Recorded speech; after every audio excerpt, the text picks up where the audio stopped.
Fala, Blaugranas! Matheus Norman aqui para mais uma live pós-jogo de mais uma vitória do Barça, de mais uma goleada do Barça, dessa vez em plena Liga dos Campeões. No mata-mata, a gente teve a oportunidade de golear o Benfica pelas oitavas de final. No jogo da volta, a gente ganha de 3-1, mas foi uma partida em que a gente criou para ter um resultado mais elástico. No entanto, a gente guardou para as quartas de final a nossa grande noite no mata-mata até aqui, tá? Até aqui. Porque ainda tem a volta contra o Dortmund, uma mais do que provável semifinal ou contra a Bayern de Munique ou contra a Inter de Milão. E quem sabe uma noite de Champions mágica numa final no dia 31 de maio, que a gente vai com certeza trazer todas as informações para você que é torcedor do Barça. Não é isso? Então, hoje a gente vence, hoje a gente ganha não só no placar, a gente não goleou apenas no placar, a gente goleou no jogo do início ao fim. Houve 10 minutos em que, eu até fiz esse comentário no intervalo do jogo, num post que a gente colocou no feed, houve 10 minutos no final do primeiro tempo que o Barcelona deu uma desligada. O Barcelona dominou 35 minutos, teve 10 minutos ali em que o Dortmund conseguiu criar oportunidade, aquele lance que o Guirassy fura e aquele lance que o Guirassy chuta para fora, o centroavante dos caras teve essas duas oportunidades nos últimos 10 minutos do primeiro tempo. Mas fora isso, um primeiro tempo em que o Barcelona merecia ter saído ganhando de mais do que aquele magro 1-0 com o gol do Rafinha, que ele roubou do Cubarsí, mas não interessa na estatística, o gol vai aparecer como sendo dele. E no segundo tempo, o time dominou tanto quanto no primeiro. Só que é natural. No segundo tempo, quem está se defendendo começa a ficar com a perna mais pesada, o cansaço começa a aparecer. Aquela jogada que o atacante, que é mais técnico, é melhor do que o defensor, no primeiro tempo você consegue igualar com força de vontade, com energia, com entrega. No segundo tempo já não tem mais toda aquela energia, capacidade de se entregar. O cara consegue sair na sua frente com mais facilidade. É natural, é normal que no primeiro tempo os times consigam se defender melhor do que no segundo. E é mais natural ainda que um time que passou o primeiro tempo inteiro correndo atrás da bola, porque não conseguia emendar 5 passos consecutivos numa jogada, que ele no segundo tempo esteja pregado e não consiga mais acompanhar os atacantes adversários. Foi isso que aconteceu hoje. O Barcelona dominou o primeiro e segundo tempo, mas no segundo tempo teve chances mais claras. Os defensores do Dortmund no segundo tempo não conseguiram atrapalhar os atacantes tanto quanto conseguiram no primeiro. A razão é muito simples. Eles se desgastaram para tentar fazer com que o primeiro tempo não fosse um desastre. E aí no segundo tempo não tiveram perna para repetir a dose. 4-0, merecido, no placar e na bola. Achei sensacional a atuação do Barcelona. E não é porque eu achei sensacional que eu me surpreendi. Porque quem assistiu o nosso vídeo pré-jogo lá no YouTube já imaginava, já sabia, a não ser que eu não tenha conseguido lhe convencer, mas quem assistiu o nosso vídeo pré-jogo lá no YouTube já esperava que o jogo fosse do jeito que foi. Um Dortmund muito desfalcado, e não desfalcado de jogadores quaisquer, desfalcado dos seus melhores jogadores, com exceção do Guirassy. Todos os melhores jogadores do Dortmund estavam lesionados e que teria muita dificuldade, teria que fazer o jogo da sua vida para sair vivo. O Dortmund, se fizesse o jogo da sua vida, mesmo assim não ia conseguir ganhar do Barcelona, mas ia sair vivo. 2-0 pro Barça. Se tu chega lá no Dortmund, olha Dortmund, a parada é a seguinte: não viaja para Barcelona, não vai ter o jogo, mas na volta que vai acontecer aqui na Alemanha, você sai perdendo de 2-0. Não vai ter o jogo, mas é 2-0 pros caras. Você assina, o Dortmund assina e ainda comemora como se fosse goleada. Porque claramente o jogo de hoje, a gente percebeu isso inclusive no campo, enquanto esteve perdendo de, entre aspas, apenas 2-0, o Dortmund estava satisfeito. Porque eles voltavam para casa vivos, numa desvantagem grande, mas vivos. Aí vem o terceiro e o quarto gol. E o que a gente já imaginava que ia acontecer, aconteceu. O Barcelona encaminha muito bem a sua classificação. Na volta, se a gente tiver jogadores desgastados, não vai ter necessidade deles irem para o sacrifício. Se o Yamal tiver um pouco desgastado, muita minutagem, eu tô com uma dorzinha aqui na coxa, deixa ele no banco, eu coloco o Ferran Torres, não vai fazer muita diferença. O Íñigo Martínez, que tá pendurado, se tomar um cartão na volta, perde a ida das semifinais. Não é nem para viajar para a Alemanha. Íñigo Martínez fica em Barcelona passeando com a família. Não tem nem que levar o Íñigo Martínez para Dortmund para jogar essa volta, porque ele tá pendurado e é o nosso único jogador pendurado. Nas semifinais, zera essa conta. Então, se ele não for suspenso na volta das quartas, daqui até o final da competição, a gente vai poder contar com o Íñigo Martínez, que ele possa dar 100% e que ele possa ser agressivo como costuma ser nas recuperações de bola, né? Algo que, se acontecesse no jogo da volta, aquele lance que tu acha que vai chegar antes do atacante, o atacante dá um tapa e cava a falta, um cartão amarelo, a gente perde o Íñigo na ida das semifinais. Então, eu nem levo ele para lá. Se o Rafinha tiver precisando descansar, dá para dar uma descansada nele. Dá pra gente jogar o primeiro tempo com Eric Garcia e Pedri, e o segundo tempo com Eric Garcia e De Jong. O Barcelona ganhou fôlego para rodar o elenco na volta.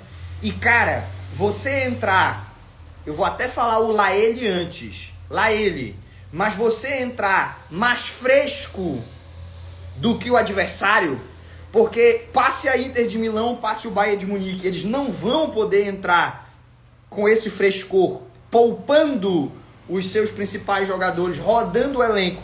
Eles vão ter que jogar quarta e domingo com o seu time titular.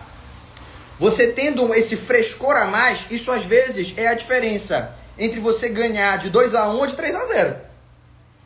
É a diferença entre você empatar ou vencer, entre você perder ou empatar. Esse frescor faz toda a diferença, né? E é claro que a palavra é uma palavra que ativa a quinta série de quem assiste, mas você sabe que o que eu estou falando é algo que tem que ser levado muito a sério. Que as pernas menos pesadas, quando você chega no mais alto nível de enfrentamento, podem ser a diferença entre disputar uma final no dia 31 e ter mais uma decepção nas semis, que é o que a gente não quer ver acontecer. Percebe? Então, o Barcelona hoje pode ter encaminhado não só a classificação para as semis, mas ganhado uma vantagem no confronto, seja contra a Inter de Milão ou o Bayern de Munique. Eu aposto na Inter de Milão para passar, é óbvio, é evidente que eu aposto na Inter de Milão, mas eu tô vendo muita gente já dando o Bayern de Munique como eliminado, e eu não acredito muito nisso, porque eu vejo um gol só de vantagem, né? Eu sei que a volta é na casa da Inter, mas um gol só de vantagem, cara, um escanteio bem batido, um chute que desvia na defesa, um pênalti, às vezes até mal marcado, mas o juiz marcou e foi cobrado e vale do mesmo jeito, já tá 0-0 o confronto, né? Já está 0-0 o confronto. Então eu não dou o Bayern de Munique como eliminado, mas obviamente a Inter de Milão, por ter vencido fora de casa, é quem eu acredito que vai ser o nosso adversário nas semifinais. E eu já posso falar em nosso adversário nas semifinais, tá? Seria excesso de preciosismo, seria excesso de humildade achar que o Dortmund, que para a semana que vem não vai recuperar os seus principais jogadores, volta só o Pascal Gross, que é quem está suspenso, o resto está lesionado, vai continuar lesionado até o fim da temporada. Eu até não descarto a possibilidade do Dortmund entrar com um time misto nessa partida de volta, para poder se concentrar no campeonato alemão, porque está em 8º lugar. Se não fizer nessas últimas rodadas, se não encaixar vitórias consecutivas nessas últimas rodadas, é arriscado o Dortmund não se classificar nem para a Conference League, não ir nem para a Liga Europa, nem para a Conference League, o que seria um desastre orçamentário para o time do Dortmund. Como é que você vai conseguir segurar Schlotterbeck, Guirassy, Brandt, ADM, Kobel, como é que você vai conseguir segurar os seus principais jogadores para a próxima temporada se nem Liga Europa você vai disputar? Eu falo do coração. O Dortmund vir com um time misto, como o Valência jogou Copa do Rei com time misto, porque sabia que não ia classificar, preferiu guardar energia para jogar a Liga Espanhola. O Getafe fez isso quando pegou o Atlético de Madrid. O Leganés fez isso quando pegou o Real Madrid. Eu não descarto o Dortmund entrar com time misto. E mesmo que entre com o que tem de melhor, muito difícil reverter esse 4x0. Então dá pra gente falar em adversário das semis. A gente já pode começar a pensar em adversário das semis. E eu acredito que a gente vai pegar a Inter de Milão. Repito, não cravo a Inter de Milão. Eu acho que um gol só de diferença é reversível. O Bayern de Munique tem muitos jogadores talentosos, acostumados a jogar essa competição. Jogadores que, inclusive, estão mais acostumados às grandes noites do que os jogadores da Inter de Milão. A Inter de Milão ela tem uma história respeitosa a nível de Champions muito recente. Foi campeã em 2010, a gente lembra bem. E de lá pra cá tinha sumido. Voltou a aparecer 2 temporadas atrás. Na anterior já foi eliminada nas oitavas e agora volta a fazer bonito. É um time muito forte, merece muito respeito. Blá, blá, blá, blá. Eu não tô querendo dizer que a Inter de Milão é uma merda. Eu só tô dizendo que os jogadores do Bayern de Munique são mais acostumados a estar nessas fases mais agudas do que a Inter de Milão. Então eu não descarto o Bayern de Munique. Mas claro, aposto na Inter de Milão. Sem dúvida alguma. E já fiz um estudo. Porque aqui é trabalho, pai. Tu tá pensando que aqui é vagabundagem? Que eu venho pra cá pra fazer 2 graças e dormir? Que eu venho aqui pra perguntar, e o cara de cachorro? O que o cara de cachorro acha? Ele fala as merdas que ele costuma falar, a gente ri pra caramba e depois aquele abraço? Eu fiz um estudo! Já fiz o estudo desde que acabou a partida da Inter ontem e a Inter tem vários titulares pendurados. Se tomar cartão na volta contra o Bayern de Munique, e não vai ter como poupar esses titulares dessa volta, porque não está resolvido. A Inter ganhando fora de casa ganhou uma boa vantagem, mas não conseguiu matar o confronto. Um gol só é reversível mesmo fora de casa. E a Inter de Milão tem o Dumfries, que está lesionado e pendurado. A gente não sabe como é que ele vai aparecer.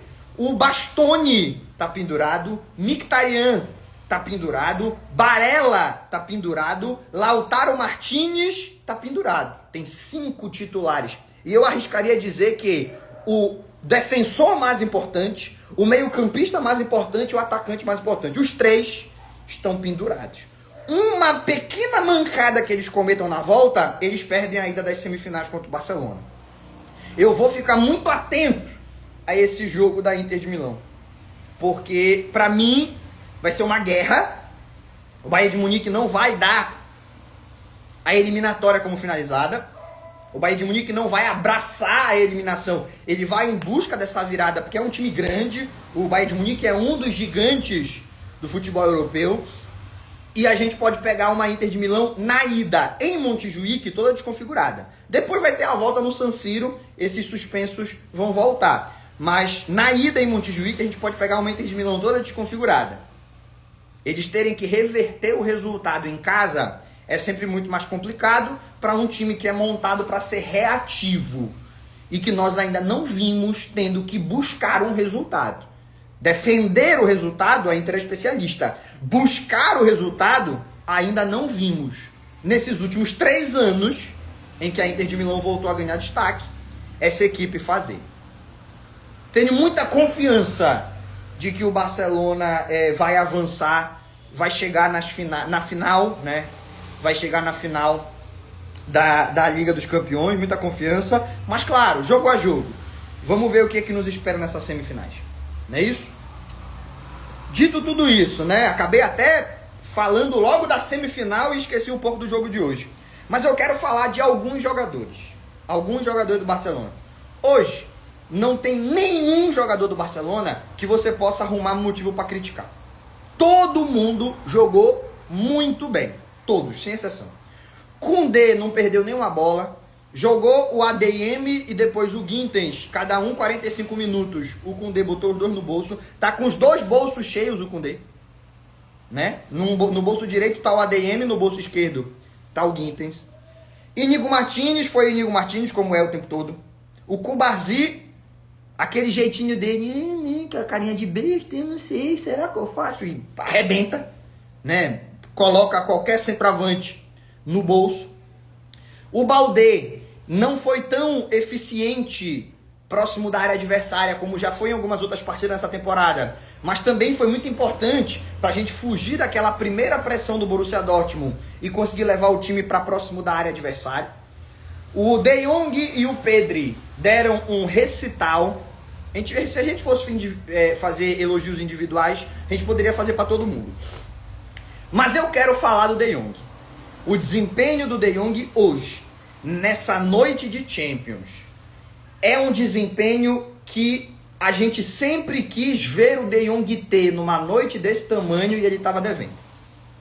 A gente já tinha visto o De Jong jogar muito bem na temporada do título espanhol sob a tutela do Xavi, mas numa noite de Champions, o De Jong conseguir ter eficiência defensiva e a capacidade e a energia para puxar os contra-ataques da equipe, que foi o que chamou a atenção de todos os gigantes do futebol europeu, que foi o que chamou a atenção de todas as grandes equipes do futebol europeu, quando ele surgiu no Ajax, a gente ainda não tinha visto. E hoje vimos. Nós estamos vendo o prime do De Jong sob a tutela do Hansi Flick. Como nós estamos vendo o prime do Ferran Torres, do Rafinha, do Pedro e de tantos outros. Mas no caso específico do De Jong, a gente sabia que ele era capaz de jogar. No caso específico do De Jong, a gente sabia que ele era capaz de jogar nesse nível nas grandes noites, porque a gente já tinha visto ele botar jogo de Champions no bolso. Mas com a camisa do Barcelona ainda não tinha acontecido. Aconteceu. Hoje aconteceu.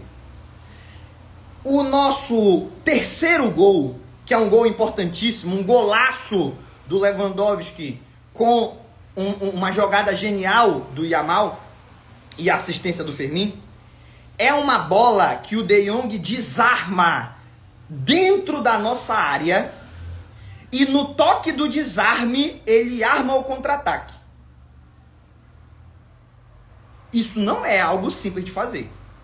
O Dortmund está tentando trocar passes dentro da nossa área, tentando buscar uma diminuição do placar. O De Jong antecipa o passe, faz o corte e ele não dá o tapa para qualquer lado, não. Ele sabe onde está o Fermin. Ele corta armando o contra-ataque. Aí o Fermin dá a bola no Yamal e se projeta. O Yamal dá o passe no Fermin. O Fermin acha o Lewandowski, que é o Lewandowski que faz o que fez a carreira inteira. Bate de primeira e coloca no fundo da rede. Então, era isso que a gente queria do De Jong. Eu lembro de algumas pessoas que tinham desistido do De Jong, já, né? Eu não tinha desistido do De Jong.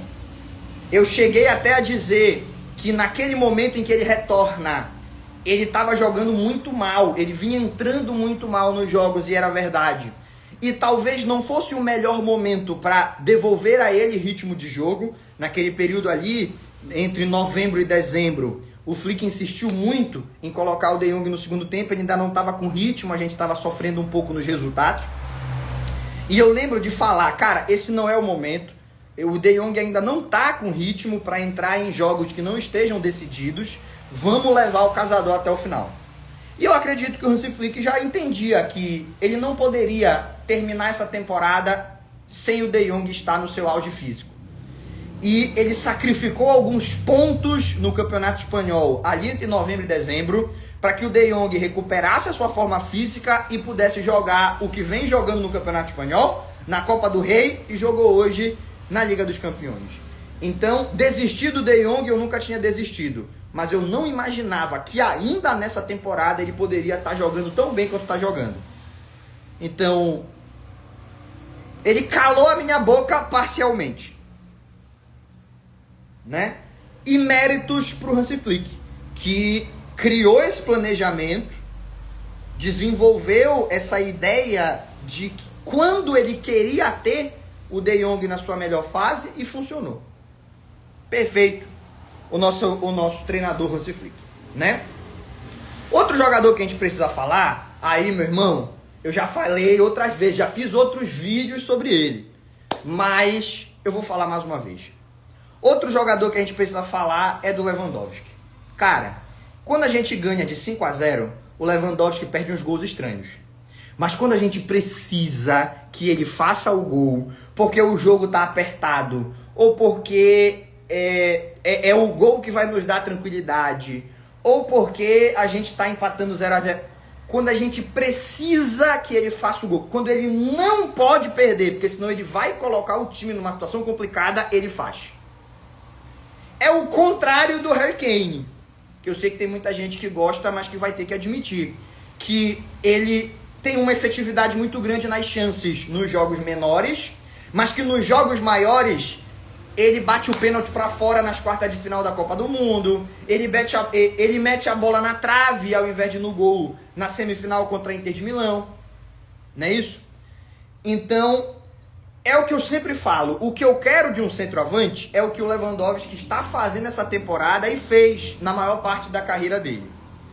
De vez em quando, principalmente nos momentos em que está permitido, ele perde alguns gols que normalmente a gente não aceitaria que um centroavante perdesse.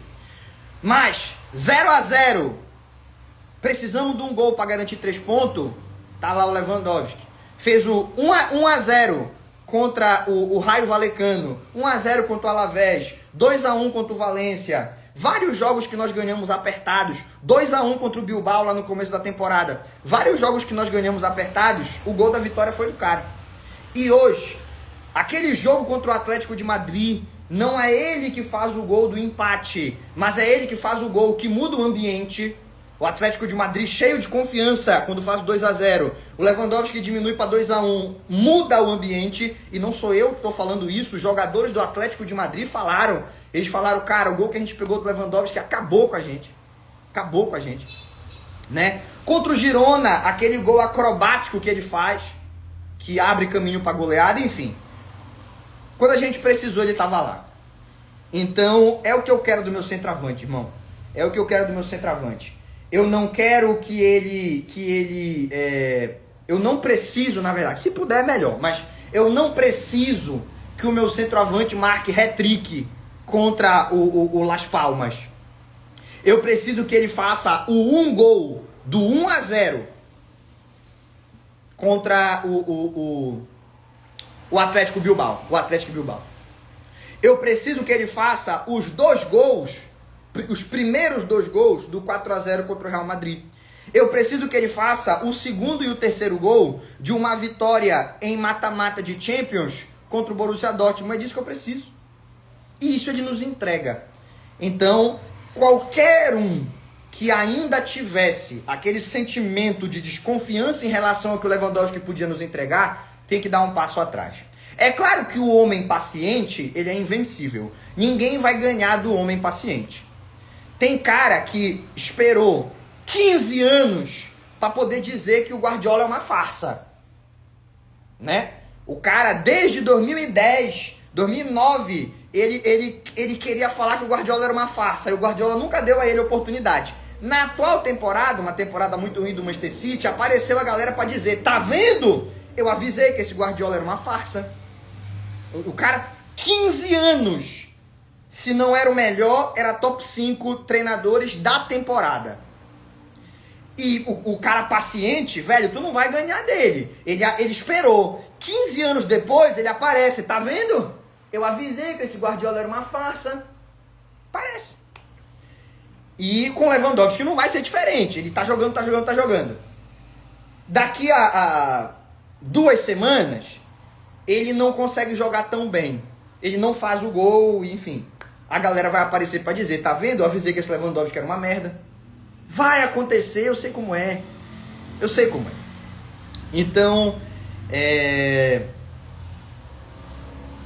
homens pacientes à parte, o sociopata paciente à parte, eu acho que tá na hora da gente reconhecer um pouco mais que a gente tem no nosso elenco o centroavante que nós precisamos para brigar pelos melhores títulos. Não adianta a gente ficar sonhando, mas o Isaac, o Julián Álvares, o Lewandowski é melhor que eles. Ele é o centroavante que a gente precisa. Ele tem mais faro de gol, ele faz mais gols e, obviamente, ele não vai ser o nosso centroavante daqui a 5 anos, mas pelo menos por mais uma temporada... Passou uma moto aqui fazendo barulho. Mas pelo menos por mais uma temporada a gente pode se dar por satisfeito de ter um cara que é o jogador com mais gols na temporada atual. Né? Dito tudo isso, vamos falar do Rafinha. O que fizeram com o Rafinha nos programas esportivos brasileiros, os comentaristas do Brasil, o que fizeram com o Rafinha foi uma covardia, essa é a palavra. Pegaram uma entrevista em que o jogador escolheu equivocadamente a palavra, inclusive nem foi ele que escolheu a palavra,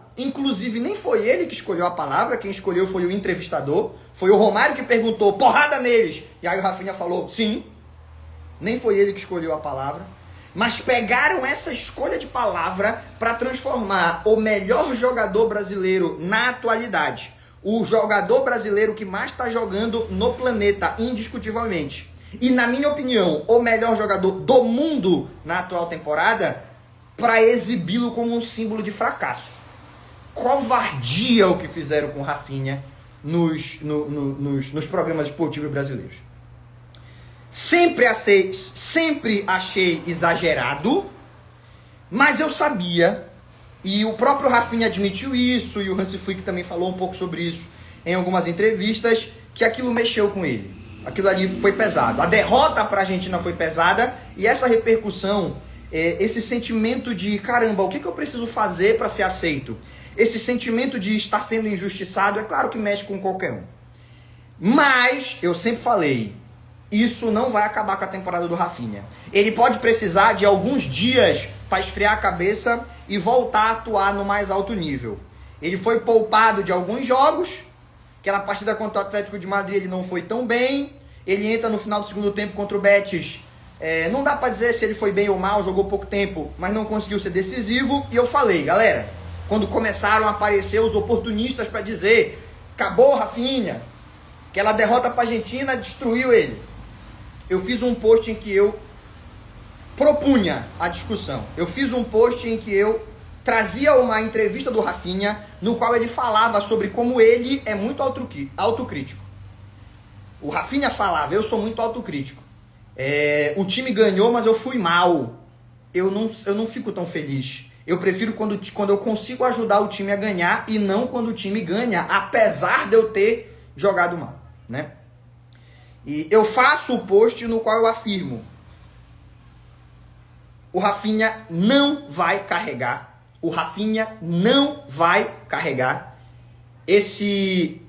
essa pecha, o Rafinha não vai carregar esse peso por muito tempo. Não vai demorar para o Rafinha ter uma grande noite com a camisa do Barcelona e voltar a mostrar que ele não estava numa boa fase, que ele é um excelente jogador. Isso aconteceu hoje. O gol que ele faz, eu não sei se dá pra gente usar como exemplo de que era uma grande noite, porque a bola ia entrar, o gol ia ser do Cubazinho. Mas as assistências que ele dá pro Lewandowski e pro Yamal, e a entrega tática, a capacidade de recuperação, as associações que ele conseguiu encontrar, ser uma ameaça constante ao lateral adversário, tudo que a gente viu do Rafinha ao longo da temporada inteira, isso ele demonstrou. Então, chega!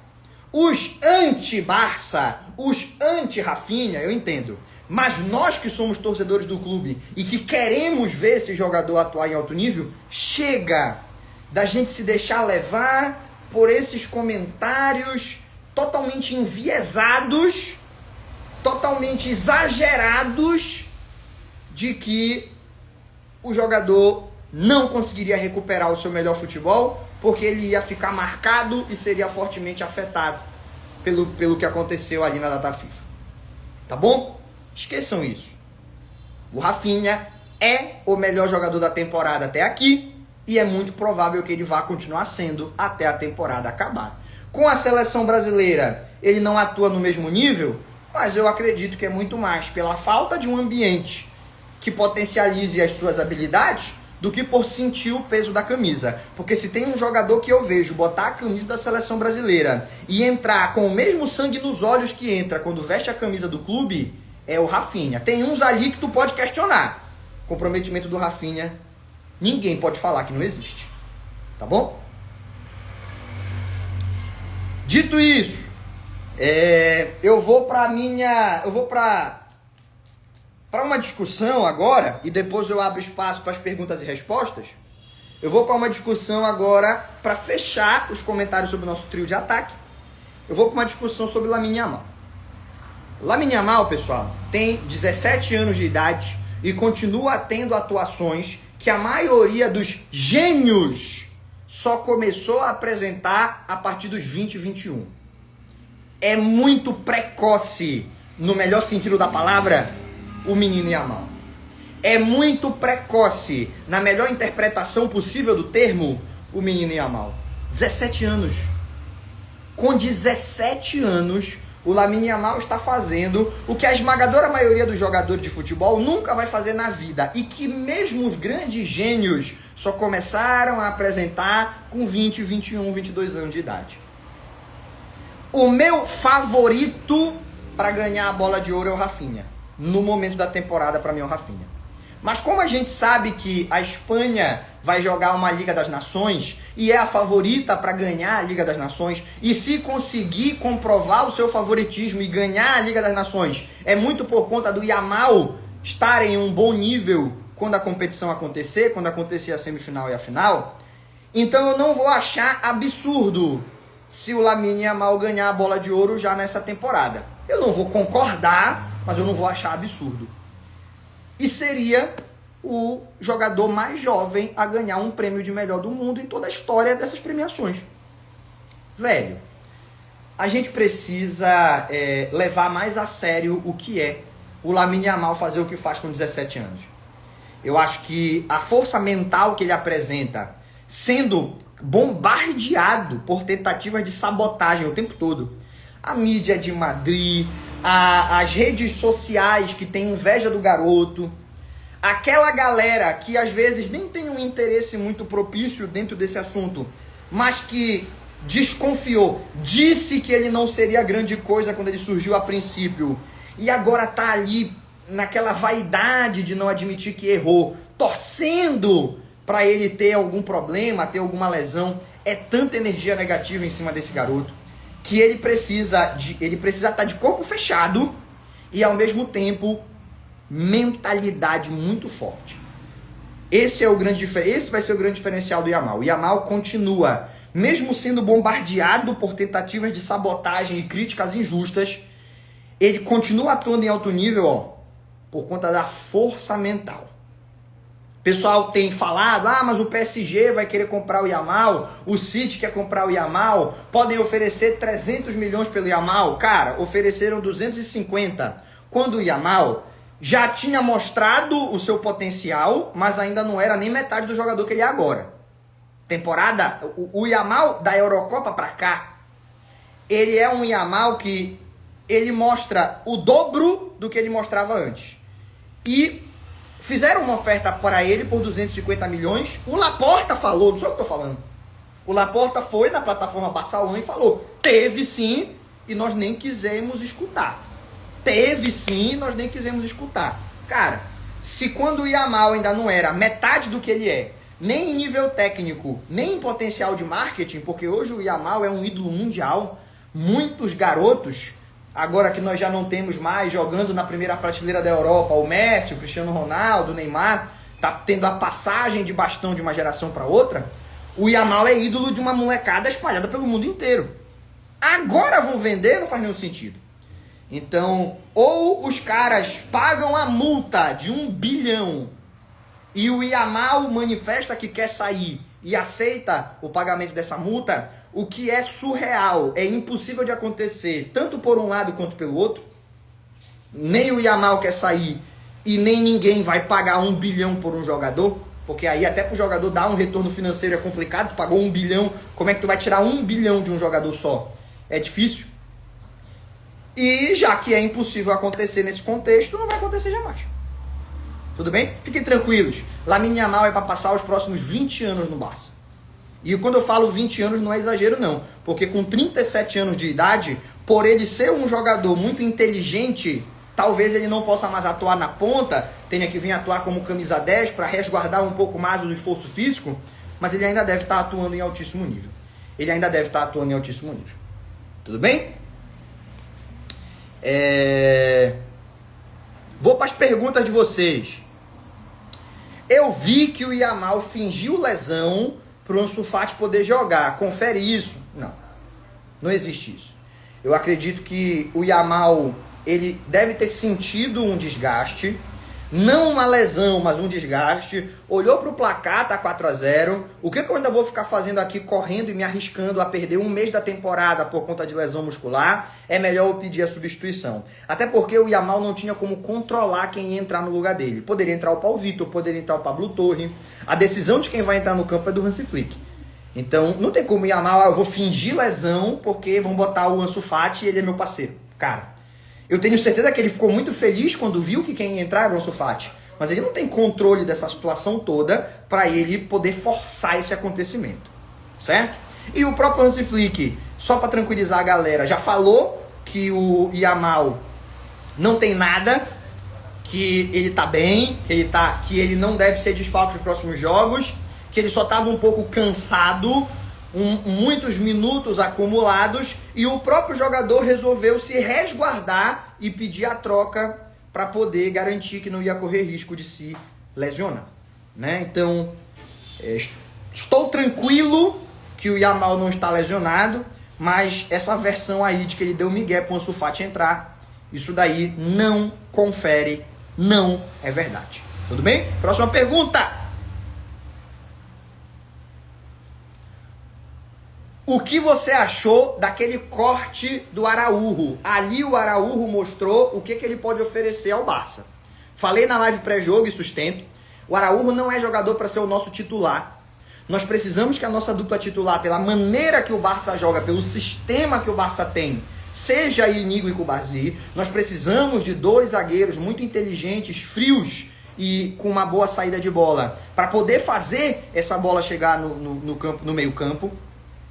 Nós precisamos que eles sejam a nossa dupla. A presença do Iñigo, principalmente, é de suma importância, não só pelo que ele oferece no jogo jogado, mas no jogo falado. Ele orienta a defesa inteira. Ele é um maestro da defesa do Barcelona. Ele é uma liderança vocal lá no campo defensivo. Então tem que ser essa dupla titular. Com essa dupla titular nós tivemos os nossos melhores momentos na temporada e não tem por que mexer nela. Dito tudo isso, os atributos físicos do Araújo são atributos que vão ser muito úteis em momentos específicos da temporada, como por exemplo na partida de hoje. Barcelona abre 4-0. Cara, matamos o confronto. Só o que a gente não pode fazer é deixar os caras meterem um gol para irem jogar dentro de casa com o sentimento de que dá para virar. Se eles fazem 1-0 e a gente vira para 4-1, eles voltam mortos para a Alemanha. Mas se a gente faz 4-0 e eles diminuem no último lance do jogo, eles acham que estão vivos. Futebol tem muito dessa questão emocional. Então o Barcelona recuou um pouco. Vou dar uma segurada nesse 4-0, vamos tocar a bola, vamos rodar aqui no campo defensivo, vamos segurar esse 4-0, e ali foi muito importante a presença do Araújo, tanto para o Iñigo descansar, lembrem que o Iñigo teve uma sobrecarga recentemente, quanto porque naquele contexto do jogo a característica do Araújo, de velocidade, de força, de explosão, de impulsão, ali faria toda a diferença, e fez, porque quando houve uma oportunidade para o Dortmund, estava lá o Araújo para fazer os cortes. É por isso que eu repito o que eu falei na live pré-jogo. Eu não vejo no Araújo os atributos técnicos para ser titular desse Barcelona do Hansi Flick. Mas ele é um reserva de luxo que vai ser muito útil ao longo das temporadas e é o tipo do jogador que todo o elenco precisa para você poder ter garantias de que vai poder rodar, seja por questões físicas, seja por questões táticas, o seu sistema defensivo e manter um alto nível de desempenho. O Araújo nos dá essa segurança, mesmo que dificilmente ele vá ganhar a posição de titular nessa ou na próxima temporada, quando a gente imagina que o Iñigo ainda vai estar em alto nível e o Cubarsí, com a idade que tem, deve estar ainda melhor. Beleza? Vou para a próxima. Aqui tem o Gigo 15. Muitos jogadores poderiam ser o melhor do jogo. Para quem você dava hoje, ADM? Né? Eu, sinceramente, eu dava pro Rafinha. Mas o melhor do jogo foi o Lewandowski. Isso daí eu não tenho a menor dúvida. Porque o Lewandowski... Vou tomar uma água aqui.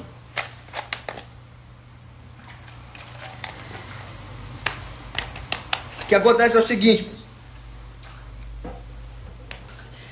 Falando sério agora. O Lewandowski, eu já falei isso na live, mas vou repetir. Ele é o centroavante que todo time precisa. Tudo bem, quando a gente ganha de 5-0, ele perde alguns gols que normalmente ele não costuma perder e que a maioria dos centroavantes talvez não perdesse. Isso acontece. Mas quando tu precisa dele, quando o lance é decisivo, quando aquele gol não pode ser perdido, ele faz. Hoje, de novo, ele faz 2 gols. Aquele primeiro gol parece fácil, porque ele cabeceia sem goleiro, mas não é um movimento que você vai ter facilidade de acertar. A bola já tá passando do gol, tá muito alto, ele tem que esticar o pescoço. É um gol ali que o centroavante tem que ter uma qualidade significativa para conseguir fazer o gol. E o segundo gol é um gol que a maioria dos atacantes jogava essa bola na lua. Ia chegar... ou não ia pegar com muita força, ou ia chutar para fora do estádio. E o Lewandowski, ele tem a técnica para dar um foguete e fazer a bola entrar baixa no canto do goleiro. A única maneira de fazer o gol era batendo da maneira que ele bateu, com aquela força naquele lugar. E ele faz o gol. Era quando a gente precisava dele. A gente não precisava dele na volta contra o Benfica. Lembra da volta contra o Benfica, que ele fez um jogo horroroso? A gente não precisava dele, a gente estava ganhando o jogo estava tranquilo, a gente termina o jogo até tocando a bola de lado, porque a classificação já estava garantida com 15 minutos do segundo tempo. Hoje a gente precisava dele para poder encaminhar a classificação e ir para o jogo da volta com muito mais tranquilidade. Precisava dele? 2 gols do cara. É isso que eu quero de um centroavante e é isso que a gente precisa que o Lewandowski faça de agora até o fim da temporada, para a gente poder continuar sonhando com o que está cada vez menos sonho e cada vez mais realidade, que é a tríplice coroa. Beleza? Vou para mais uma pergunta.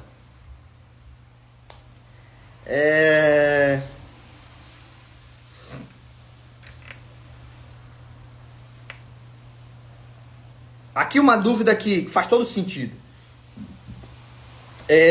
Ansu Fati. O Rony Ferreira pergunta, o Ansu Fati entrou hoje, será que ele vai voltar a ter minutos? Pelo que o Flick falou pós-jogo, o Ansu Fati, ele tá nos treinamentos fazendo por merecer uma certa minutagem, que não vai ser abundante, porque os jogadores que estão à frente dele são jogadores que estão jogando muito bem. Além de treinar muito bem, são jogadores que estão jogando muito bem. Você não pode imaginar que o Ansu Fati vai tomar espaço do Ferran, do Rafinha, do Lamine Yamal, do Lewandowski, do Fermin. Isso não vai acontecer. Mas, pelo que eu interpretei, o Flick não falou com todas essas palavras, mas o que eu interpretei nas entrelinhas, o Fati, ele tá à frente do Paulo Vitor. Então aqueles minutos que estavam vindo pro Paulo Vitor, agora vão começar a vir pro Ansu Fati. Pode ser que eu esteja lendo demais, mas o que o Flick falou no pós-jogo de hoje me levou a acreditar nisso. E aí, cara, é o que eu falava sempre. Se o Flick não tá acreditando no Fati, tá acreditando no Paulo Vitor, é porque o Paulo Vitor tá fazendo por merecer. Mantenha a opinião. Se agora o Flick acha que quem merece a minutagem é o Fati, não o Paulo Vitor, eu confio no Hansi Flick. É ele que tá com os caras ali todo dia treinando. Como é que eu, que no máximo assisto aqueles minutos iniciais do treino que são abertos para a imprensa e que ficam disponíveis nas redes sociais, na plataforma do Barça, enfim. Como é que eu vou saber mais do que o Flick sobre quem tá fazendo por merecer nos treinos, minutagem nos jogos? Ele que sabe. Confiava quando não colocava o Fati, continuo confiando agora que o colocou. Agora, ele vai ter mais minutos, mas eu acho que não. Eu acho que ele vai ocupar o espaço que antes era do Paulo Vitor. De entrar no final de alguns jogos em que você tiver muito desgaste acumulado e o titular precisar descansar, ou jogos que já estejam resolvidos. Hoje era uma combinação dos dois. O jogo já estava resolvido, 4-0, o Yamal precisava descansar. Em outros momentos da temporada entraria o Paulo Vitor para segurar, para quebrar o galho nesses últimos 10 minutos. Faltavam 7 minutos mais acréscimos quando o Yamal pede a substituição. Hoje entrou o Ansu Fati. Mais do que isso, jogar 30 minutos, entrar como titular, então, aí eu acho que não vai dar para o Fati. E eu não acho que ele vai mudar de ideia, e nem o clube vai mudar de ideia quanto à decisão que foi tomada recentemente de que em julho o ciclo dele no Barcelona deve se encerrar. Deixa eu ir para a próxima pergunta. Fala do De Jong e do Pedri, partidaça. Cara, eu não consigo... Pro Pedri, eu não consigo mais encontrar outras explicações e adjetivos, porque a gente já falou do Pedri várias vezes e hoje foi mais um jogo de Pedri. O Pedri, ele é o principal maestro do futebol mundial, não só do Barcelona. Ele é o melhor meia do futebol mundial, não só do Barcelona. Ele é um jogador que, quando não é o melhor em campo, é um dos melhores, pelo menos. Quando o Pedri não tá num dia inspirado, nada mais no time funciona. Por nossa sorte e por competência do jogador. Pra nossa sorte e por competência do jogador. Raramente o Pedri não tá num dia inspirado, então eu não sei mais o que falar do Pedri. Mas o De Jong, eu acho que a gente tem que... Mas no caso do De Jong, eu acho que cabe a gente falar que... Já falei mais cedo na live, mas não custa repetir. O De Jong que surge no Ajax com uma eficiência gigantesca nos desarmes próximo da própria área, ao mesmo tempo que tem energia e qualidade para puxar os contra-ataques em velocidade, que todos os grandes clubes da Europa queriam comprar, e que ele, com ofertas financeiramente mais interessantes, preferiu escolher o Barcelona, aquele De Jong, a gente tinha tido lapsos, principalmente na temporada do título espanhol, 2 anos atrás. Mas ainda faltava esse De Jong aparecer numa noite de Champions, e ainda faltava esse De Jong aparecer semana após semana de maneira consecutiva. Sob a tutela do Hansi Flick, nós estamos vendo o De Jong jogar tudo que a gente queria. Sob a tutela do Hansi Flick, nós estamos vendo o De Jong jogar tudo que a gente queria que ele jogasse. E apesar da gente ter a sensação que ele já é um veterano, apenas 27 anos, tá? De Jong ainda tem muita lenha para queimar com a camisa do Barça e ainda tem muitos anos de auge para ser comandado pelo Flick e para levantar troféus com a camisa azulgrana. Tá bom? A galera perguntando, a pronúncia é Ajax ou Ajax? Cara, tanto faz, sinceramente. Eu pronuncio Ajax porque eu fiz mestrado numa instituição de ensino superior em Barcelona, aonde você tem gente do mundo inteiro. Então eu tinha amigo que era chinês, tinha amigo que era alemão e tinha amigo que era holandês. E eu escutava algumas pronúncias e eu incorporei essas pronúncias no meu vocabulário. Tem muito nome que a gente fala no Brasil que se consolidou como a pronúncia certa, mas que está errada. Vocês devem falar De Ligt ou De Ligt, aquele zagueiro holandês. E o correto seria De Ligt. Seria Matthijs De Ligt. Meu colega holandês me ensinou, sendo que muita gente fala, enfim, De Light ou De Ligt, enfim. Só que assim, eu não tô aqui pra cagar regra. Olha, tu pronuncia errado, pronuncia certo, seu otário. Eu sei muito mais do que tu. Vocês sabem que a minha personalidade não é essa. Nem o meu nome os caras não conseguiu pronunciar lá. Meu nome é Mateus, me chamavam de Matus. Porque eles não têm a língua dele não vem pra falar Mateus. Ela não solta. Ele fala Matus.